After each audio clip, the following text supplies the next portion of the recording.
রহমানির রহিম।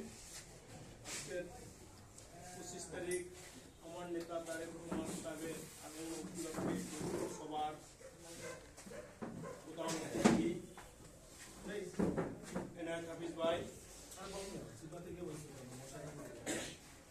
উপস্থিত আছেন, আমার ওয়ার্ডের vice president, senior vice president Kamal Mita, উপস্থিত আছেন আমার ওয়ার্ডের সাধারণ সম্পাদক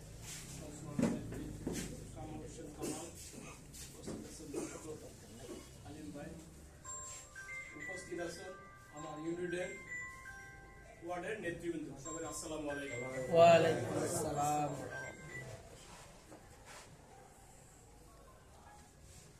বক্তৃতা দেওয়ার অনেক কিছুই আছে। বক্তৃতা কি?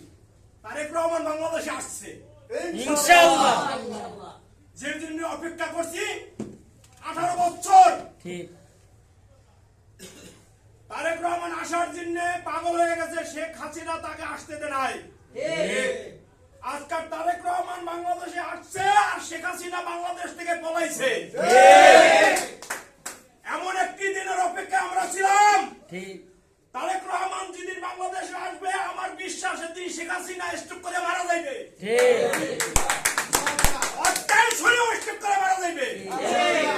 আপনারা আজকে ছুচুমুচু করেন, 20 জন লোক 30 জন লোক, আমরা গায়ের ভিতরে রক্ত মাংস নাই, ঘরে ঘুমাইতে পারেন নাই, ব্যবসা প্রতিষ্ঠান যাইতে পারেন নাই, রাস্তা দিয়ে হাঁটতে পারেন নাই। 18 বছর আমার দেশনেত্রী, আমার মা, তার সন্তান বারবার মা অসুস্থ হয়েছে, মায়ের দেখার মতো সুযোগ পায় নাই।